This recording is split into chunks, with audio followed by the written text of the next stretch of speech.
오늘 요나서가 어딨냐면 여기에 있습니다. 여기에 BC 930년서부터 722년 사이에 북쪽에서 북이스라엘에서 활동하던 요나 선지자에 대해서 말씀을 읽었습니다. 자, 요나가 어디냐? 요나의 활동이 어디냐 하면 여기에요. 갈릴리 지역을 여기에서 활동하던 선지자입니다. 이때 당시의 상황을 잠깐 얘기하면 이스라엘 백성들이 여기에서 있었고 여기에서 요나 선지자가 활동을 했던 거고 여기 아스루라고 하는 이 지역이 이때 당시에는 이렇게 지역을 이스라엘 지역을 침공을 하지 않았었습니다. 그런데 이제 이 아스루 이 민족을 향해서 하나님이 요나에게 이 메시지를 전해줘요. 가서 니느웨 아스루 민족에 가서 회개를 외쳐라라고 하나님이 그 요나에게 메시지를 전파하도록 명령을 했습니다. 요나라고 하는 뜻은 비둘기라는 뜻이고 BC 760년서부터 790년경에 활동하던 선지자입니다. 특히 요나는 이방인을 향한 즉 뭐냐면 유대인이 아닌 다른 민족을 향하여서 전도하도록 부르심을 받은 선지자다라고 말씀을 이 요나서에서 보면 그렇게 이해를 할 수가 있습니다. 1장 1절 하도록 하겠습니다. 1장 1절 여호와의 말씀이 아미떼의 아들 요나에게 임하니라 이르시되 라고 했습니다. 하나님의 말씀이 요나에게 임했어요. 그러면서 너는 일어나 저 큰 성읍 니느웨 아스루로 가서 그것을 서서 외치라. 그 악독이 내 앞에 상달했음이라 하시니라 라고 말하고 있습니다. 그러나 요나가 여호와의 낯을 피하려고 일어나 달시스로 도망하려 하여 욥바로 내려갔더니 라고 말하고 있습니다. 이 요나가 하나님의 낯을 피합니다. 요나가 하나님의 낯을 피하여서 하나님의 명령을 거역을 하죠. 요나가 하나님의 선지자 뭐냐면 하나님의 계시를 받아서 전하는 사람이 선지자입니다. 근데 이 선지자가 요나가 하나님의 뜻을 잘못되게 해석을 하였어요. 하나님의 뜻을 그릇된 태도를 가지고 있었어요. 그건 뭐냐면 하나님의 뜻을 전하는 것은 어려운 일이다. 힘들고 고통 있는 일이다 라고 생각을 했습니다. 그래서 하나님의 낯을 피하려고 도망간다 라고 말하고 있습니다. 전도에 대해서 그릇된 태도를 가졌어요. 요나는 하나님의 명령을 전하라고 하는 것을 어렵고 위험하고 목숨보다 더 목숨이 위태롭다 할 수 있다. 목숨이 아까워서 두려워서 전도를 할 수 없다라고 생각을 하고 있었습니다. 그래서 요나는 내가 전도해도 되고 안 해도 된다라고 하는 이런 안일한 생각을 가지고 있었습니다. 그래서 우리는 요나 같은 그런 삶을 살지 말아야 돼요. 어떻게 하냐면 우리가 전도에 성공을 하든지 성공을 못하든지 좋은 간증이 있든지 좋은 간증이 없든지 무슨 그것을 남길 수가 있어요. 그래서 전도가 성공적이었다 아니면 또 전도가 실패했다라고 하는 것을 나중에 전도 복음을 통해서 우리가 할 수 있는데 요나는 그렇지 않았어요. 하나님에 대해서 나쁜 태도를 가지고 있었고 그리고 요나는 기도를 하지 않았어요. 뭐냐면 하나님의 뜻을 달라고 어려운 순간에 봉착하면 내가 어떻게 이것을 해결하시는가 하고 하나님 앞에 무릎 꿇지 아니하고 하나님 그릇된 태도로 잃어버린 영혼에 대한 그릇된 태도를 가지고 있는 것을 보고 또 니느웨 백성들은 이스라엘 백성들을 자꾸 괴롭혔기 때문에 그들은 죽어야 마땅할 민족이다라고 오해를 그런 니느웨 백성들이 멸망당하는 것을 보고 싶었고 그걸 즐기고 싶었던 것이 요나예요. 그래서 요나는 어디로 데려갔냐 하면 3절에 여호와의 낯을 피하려고 일어나 다시스는 지금은 스페인이에요. 서바나 말하는 겁니다. 스페인으로 도망하려고 배를 타고 도망가려고 내려가요. 이 타락의 과정은 뭐냐면 내려가는 데 있어요. 여기 보면 영어로 보면 이런 말하고 있어요. And went down into it. 그것을 내려갔다 이거예요. 내려가는 거예요. 이 타락의 과정은 뭐냐면 내려가는 거예요. 백슬라이딩. 신앙이 내려가고 그리고 하나님의 뜻을 거역하고 배 밑으로 내려가고 그리고 또 큰 물고기 속으로 또 내려갔어요. 불순종은 언제나 이렇게 같이 내려가요. 내려가는 거예요. 그래서 이 타락하는 신자의 모습을 볼 수가 있는 거예요. 요나의 태도를 통해서 이 신앙이 자꾸 내려가는 것, 점차 백슬라이딩 해야 돼 내려가는 것을 요나를 통해서 우리가 교훈받을 수가 있는 거예요. 그래서 이게 이 타락이 우리의 신앙생활이 타락이 점차 내려가면서 그 결과는 뭐냐면 비참한 거예요. 비참한 거예요. 그래서 타락의 결과는요, 하나님의 음성을 잃어버려요. 하나님의 말씀하는 것을 하나님의 계시가 사라져요. 그의 영적인 계시가 사라지고 그래서 하나님은 불같은 후령으로 내리쳐요. 회개하지 않으면 막 천둥과 번개로 말씀하실 수밖에 없어요. 심지어는 가장 가까운 사람은 막 하나님이 쳐서 데려간다든지 그래서 막 울면서 하나님 앞에 다시 돌아오고 그런 경우가 우리 인생사에서 겪을 수 있는 경험되어지는 일들을 말하고 있어요.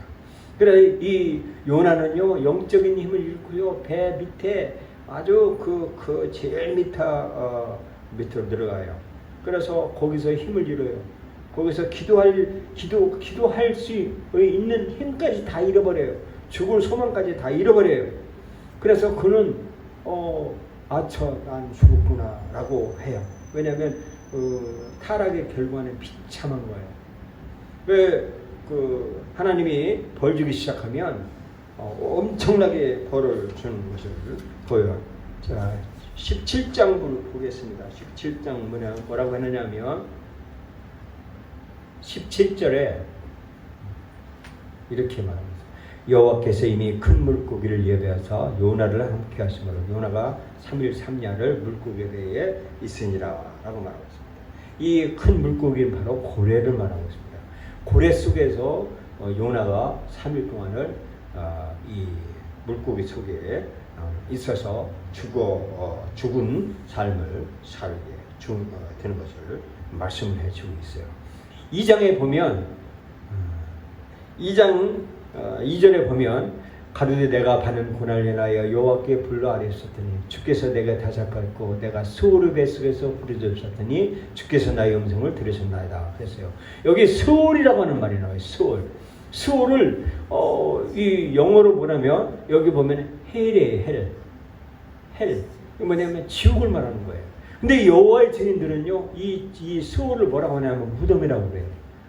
그들은 지옥을 부인을 해요. 근데 이 성경은 뭐라고 하냐면 지옥을 말하고 있어요. 지옥은 뭐냐? 범죄한 자들, 죄를 지은 사람들이 지옥 가는 거예요. 예수님과 요나밖에 지옥에 간 사람이 없어요. 지옥을 갔다가 올라온 사람이 요나예요. 이 지옥이 우리가 생상하기 싫은 정도의 지옥을 말합니다. 제가 나이가 먹고 이렇게 목회를 20년 이렇게 하고 이렇게 또 신학까지 하면 한 40년 이렇게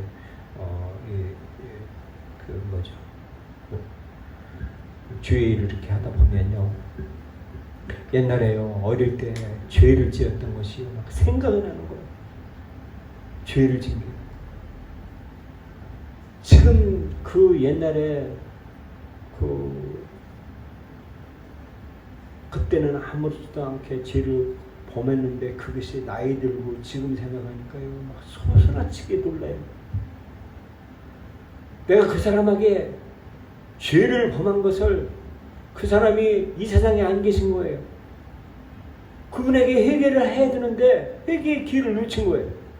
그것이 내 가슴에 막 후벼파고 나를 괴롭히는데 지옥 같은 삶을 순간이 찾아올 때가 있어요. 그래서 하나님 앞에 회개하고 다시는 안 합니다 하고 하나님 앞에 회개하고 정신 차리고 그렇게 해요.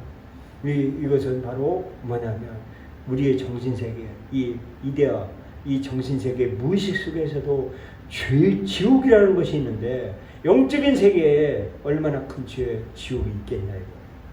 이 지옥을 가지 않기 위해서 우리는 정말 평상시 아무렇지 않을 때 우리는 훈련을 잘 쌓아놔야 돼요. 쌓아놔서 아무렇지도 않은 것을 가장 크게 생각을 해야 돼요. 크게. 주일날요. 저는 성질이 급해서 그런지 뭘 하나 결정하면 그 전 시간부터 거기에 있는 거예요. 제가 주일날을 얼마나 거룩하게 지키고 싶고 또 시간을 지키고 싶은지 주일날은 죽지 않게 예배당에 와요. 근데 막 늦게 오고 막 시간을 늦게 오면요. 이거 제가 마음이 많이 상할 때가 있어요. 그래서 우리 성도들은 주의를 잘 지키시기 바랍니다. 어쨌든 이 지옥에 대해서 말씀을 해주고 있어요. 이 지옥은요, 뭐냐면 바닥에 있어요. 이 밑바닥에 있는데 이 밑바닥에 빗장들이 있어요. 그래서 그 빗장들을 지옥에 있는 그 문이 바깥에서 그 열쇠가 있는데 이 열쇠로 열 사람은 바로 오직 예수 그리스도다라고 계시록에도 나오고 에베소에서 말씀을 해주고 있어요. 그래서 우리 이 지옥에 우리 영적인 이 지옥에서 우리가 건진받고 나오려고 하면 할 수 있는 길은 바로 뭐냐 하면 예수 그리스도라고 계시록 1장 18절에 말씀을 해주고 있어요. 한번 보겠습니다. 계시록 1장 18절에 곧 산자라 내가 전에 죽었었노라 보자 이제 세스로 살아서 사망과 음부의 열쇠를 가졌느니라 라고 써요. 영어에 보면 Hell and of Death 지옥과 죽음의 키 열쇠를 가지고 계세요. 누가? 예수님이. 에베소에 나옵니다. 에베소 4장에 1절에 그렇게 쭉 나와요. 여기 분이 예수님이다 라고 말씀을 해주고 계세요. 어쨌든 간에 여러분과 나의 죄 문제를 해결받을 수 있는 길은 바로 요나가 지옥에 내려왔을 때 그가 회개했어요. 요나가. 그래서 요나가 다시 이 죄를 회개를 한 후에 3장 3절에 보면 본문 말씀 요나 3장 3절에 요나가 여호와의 말씀대로 일어나서 니네로 가니라 니네는 거기 성읍이니라 3일 길을 가니라. 요나가 회개하니까 하나님이 큰 고래에서 토해서 육지로 나왔습니다. 이것은 우리가 이성적으로 우리가 이해 안 되지만 과학적으로요. 이 고래 속에는요 공기주머니가 있대요. 공기주머니가 실제적으로 그 고래 속에 들어가서 사람이 있는 것을 발견해서 꺼낸 사실이 있대요. 그래서 배를 가려고 꺼내니까 얼굴이 창백해서 거의 죽을 지경에 있었던 그런 사람도 있다고 하는 그것을 그런 사례가 있답니다. 어쨌든 이 요나가 3일을 요나 고래 속에 들어갔다 나와서 요나가 회개하고 하나님 앞에 회개 철저히 나서 요나가 니느웨로 막 달려갑니다. 어디냐면 니느웨는 큰 성읍이므로 3일길이라 그랬어요. 3일길. 3일 동안을 걸어가야 도착하는 길인데 이 요나가 얼마나 그가 다급하게 요나가 철저하게 죽음을 맛보고 지옥을 체험한 그가 하나님의 명령을 듣고 그가 할 수 있었던 길은 뭐냐면 여기서 4절에 요나가 그 성에 들어가며 곧 하루 길을 행하며 그랬어요. 하루 만에 갔어요. 요나가 3일 길을 하루 만에 간 거예요. 얼마나 급하게 달려갔냐 하면 하나님의 명령을 아주 귀하게 아주 급하게 그리고 다급하게 명령을 수행하기 위해요. 하루 길 만에 니느웨로 가서 니느웨에게 가서 외치기 시작합니다. 회개하라라고 니느웨 백성들에게 40일이 지나면 이 멸망합니다라고 회개하고 그래요. 그러니까 니느웨 백성들이 하나님을 믿고 금식을 선포하고 물은 배수하고 굵은 배를 입은지라라고 말했습니다.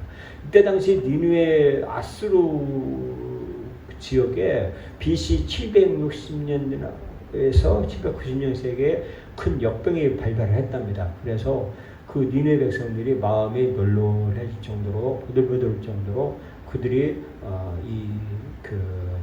하나님의 작업을 해놨다고 그런 역사적인 기록이 있답니다. 그래서 역병이 도른 후에 요나가 가서 외치니까 백성들이 막 금식하고 또 어떻게 했냐면 여기 보면 8절에 사람이든지 짐승이든지 다 굵은 뱀을 잃을 것이요 라고 말하고 있습니다. 짐승도 회개했다는 거예요. 짐승도 금식하고 회개하고 막 울고 그랬고 그렇게 했다라고 하는 것을 8절 말씀에 보여주고 있습니다. 회개했다는 거예요. 니느웨 백성들이 회개해서 그들이 예수 그리스도를 만나고 그들이 하나님의 용서를 받고 하나님의 사랑을 받았다라고 하는 말씀이에요. 여기서 제가 영적 교훈을 얻는 것은 뭐냐 하면 중국이란 나라가 무려 지금 한 50일 동안 비가 왔어요. 50일 동안은 비가 와가지고 중국 남쪽 지역에 물바다가 됐어요. 물바다가 되는데 중국은 한 50일 동안을 비 왔는데 앞으로 또 한 달 동안 더 비가 온다는 거예요. 장마 기간이라는 거예요. 근데 장마가 오면서 그 댐들이 16,000개가 있대요. 거의 그렇게 있답니다. 옛날부터 지은 댐이 있대요. 근데 그게 전부 노후돼가지고 댐이 무너지기도 하고 무너졌는데 세계 최대의 댐인 산샤댐이 있대요. 근데 그 산샤댐이 물의 범람으로 터지기 일보 직전이라는 거예요. 그런데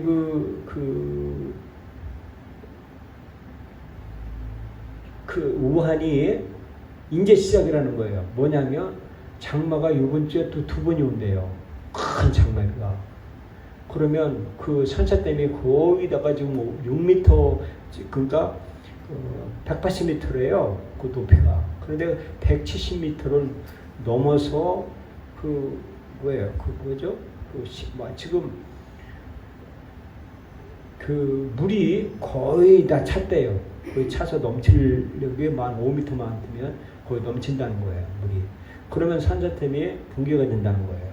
그러면 산사댐 밑에 거기가 대형 도시들이 있는데 한 6억에서 5억 정도가 전부 희생당한다는 그런 보고가 매일 방송이 나오는 거예요. 전 세계 방송들이 다 나오는 거예요. 저는 그거에 대한 기대 심리로 언제 터지나 그냥 핸드폰에서 눈이 떨어지지 않을 정도로 오늘 터지나 하면서 웃지 마세요. 그러면서 그거에 대한 관심도가 얼마나 제가 있는지 몰라요. 출애굽기 당시에 10가지 재앙 중에 아주 메뚜기 재앙에서부터 뭔 재앙까지 엄청나게 중국을 힘든다는 거예요. 그러니까 나는 중국을 싫어했어요. 왜냐? 중국이 동북공정으로 대한민국을 멸망시킨 게 중국이라고 생각하니까 막 힘들 수 없이 미운 거예요. 중국을. 제가 4년 전에요. 4년 전에 태극기 집회를 제일 처음 열었어요. 처음. 제가 유튜브 들어가면 연사하고요. 태극기를 얼마나 외쳤는지 몰라요. 중국 물러가라 막 하면서. 그러면서 나라를 멸망시킨 것이 중국이라고 생각하니까 킨 듯이 없이 미운 거예요. 그런데 저렇게 막 뭐 산사태 뭐 조금 막 하니까 내가 얼마나 기분이 좋겠어요. 그러면서 막 유튜브로 보면서 막 하니 그런데 제가 이 요나사를 한 주간 동안 제가 이렇게 읽고 또 보고 또 읽고 또 내가 하나님 앞에 빈도가 잘못됐나 하고 또 회개하고 가별상에도 보고 보니까 요나서 읽으니까 내가 냉철한 관찰을 못했구나. 중국 공산당하고 중국인하고 이게 분리를 안 시키고 하나로만 생각했기 때문에 내가 큰 하나님 앞에 큰 죄를 범했구나 라고 회개를 했어요. 중국인들은 살아야 돼요. 중국인들은 구원받아야 돼요. 그들을 잃어버린 영혼이라는 거예요. 근데 그 코민테는 이 공산주의 이즘 이 주의 이 무서운 거예요. 하나님이 없는 거예요. 거기 이즘의 사상에는요. 그래서 공산당이라고 하는 이 공산주의 거기 그 당 조직은 멸망해야 돼요. 아멘. 왜냐하면 하나님을 대적하는 무신론이기 때문에 그들은 멸망해야 돼요. 나는 그걸 하나로 막 묶어서 막 정지하고 막 하나님 앞에 요나처럼 또 그냥 얻어 터져서 막 물고기 속에 3일 들어갔다 놓을까. 그렇지 않은 게 다행이에요. 물론 그래서 네, 얘기했어요. 중국인들은 구원받아야 돼요. 아멘. 살아야 돼요. 그래서 뭐 어느 쪽에는요 지금 그 남해 앞바다에 큰 대형 항공모함이 있대요. 항공모함인데 그게 어떤 항공모냐면 이 수용소 항공모함이래요. 나는 그게요 그냥 공산주의 그냥 이 빨갱이들 반공주의 그런 사람들을 막 전범들을 다 거기다 넣는 줄 알았더니 아니래요. 중국에서 그 산타태가 일어나서 그 물난리 나면 포토피플 있죠. 포토피플 막 살려고 나오는 사람들을 그 중국에 있는 사람들을 불쌍한 사람들을 저거 배에 태워서 거기서 먹고 자고 지내게 하게끔 큰 대형 운동장 뭐 10몇 배 되는 이런 대형 항공모함을 배치시켰다고 그래요. 그게 그거라는 것이에요. 그래서 그렇구나. 미국이라는 나라는 인권이구나. 불쌍한 사람 살려야 되는구나 라고 했어요. 하나님 나에게도 힘 주셔서 저 중국이요 저 불쌍한 사람 저 예수 믿고 구원받을 사람들 구원할 수 있도록 나에게도 주세요 라고 그렇게 기도하려고 그래요. 어쨌든 이 전 세계에 우리가 해야 될 일이 뭐냐 전도예요. 전도. 요나가 하나님의 계획을 우습게 하고 자기 판단으로 하나님을 이 오해를 하고 하나님의 뜻을 거역하고 하나님의 일을 하는 것은 어려운 것이다 라고 생각했기 때문에 전도를 하지 못했고 그리고 하나님의 뜻을 반역하여 도망갔어요. 백슬라이딩 점차 들어갔어요. 점차. 그래서 그가 지옥을 체험을 하고 회개를 하고 하나님 앞에 다시 이 힘을 얻어가지고 3일 길을 갈 길을 막 하루 만에 막 잽싸게 뛰어서 막 뛰어가지고 가서 회개하시오. 40일 동안 만에 이 나라가 멸망합니다. 빨리 회개하세요. 그러니까 막 그때 당시 니느웨 아수르 민족의 역병이 막 칼발해가지고 막 마음이 부들부들한 상황에서 회개하라고 막 하니까 어이구 하나님께 돌아온다고 하나님을 믿겠다고 막 금식하고 짐승까지 금식시키고 막 하니까 하나님이 그들을 다시 살려서 하나님의 멸망하지 않고 시켰다고 하는 그 말씀을 볼 때 그게 바로 요나가 바로 나구나. 내가 하나님의 명령을 거역하고 하나님의 뜻대로 살지 않았고 전도하지 않았고 그랬구나. 그리고 저 잃어버린 영혼 그거 구원하는 불쌍한 마음에 내가 없었는데 이제는 저 중국에 저 멸망해가는 영혼을 공산당은 미워해도 영혼을 살려야 되지 않냐 그런 마음으로 그들을 위해서 기도하고 북한 땅에도 기도하고 있어요. 그래서 우리가 이 성경은 우리하고 동떨어지는 게 아니에요. 나하고 같이 있더라고요. 아멘. 하나님은요, 하나님은 뿔 달려가지고 저 멀리 있는 분이 아니에요. 이웃집 아저씨처럼, 이웃집 동네 아저씨처럼 그냥 같이 일하고 같이 웃고 같이 땀 흘리고 하는 그분의 하나님, 나와 같이 함께 하시는 하나님. 여기 아까 불렀죠. 너 위에 계신 하나님, 나와 늘 가까이 계시는 하나님, 나와 함께 하시는 하나님이에요. 나 울고 내가 울을 때 같이 울고 내가 같이 있을 때 같이 가는 그 하나님. 저는요 길을 걸어가다가 막 걸어가요. 걸어가면 제가 남자예요. 남자. 예? 남자란 말입니다. 남자는요 그 다 성욕이 있어요. 성욕. 예? 그런데 지나가는 이렇게 이쁜 아가씨들 이렇게 지나가요. 그러면 이제 그런 죄질 마음이 그런데 울 때가 뭐라고 하느냐? 뭐라고 주여. 저분이 하나님입니다. 그래. 저분이 하나님이세요. 라고 인정하고 인식하고. 불쌍한 사람 있어요. 불쌍한 사람. 불쌍한 하면 무시한 마음이 들을 때가 있어요. 그걸 돌아갈 때가 생각했어요. 그때 저에게 무슨 마음이 드느냐? 저분이 하나님이야. 아멘. 너 저분 귀하게 그 마음을 저에게 주시는. 정말 그 저에게 참 그 복인 것 같아요. 저한테. 그래서 가까이 계시는 하나님. 그런데 내가 꼭 이단 정죄받을 말을 설교에 내가 그건 정확하다라고 안 해요. 나 이게 신학의 표현 아니에요. 그래서 나 그렇게 인식하고 귀하게 생각한다라고 하는 마음이에요. 그분이 하나님이라는 거 그건 여러분 그렇게 인식하면 안 돼요. 그래서 내 마음이 그렇다 이거예요. 그러니까 여러분들도 귀하게 아무렇지도 않은 그날을 귀하게 생각하시라고. 하나님과 함께 하신다고 생각하세요. 에이, 하나님 어디 계셔? 하면서 그냥 똥파장 부리고 죄졌다가는 그 죄에 대해서 30년, 40년 후에 회개할 기회를 잃어버려서 그분에게 회개할 기회를 잃어버려서 정신세계에서 스트레스, 쇼크를 받지 말라 이거예요. 예?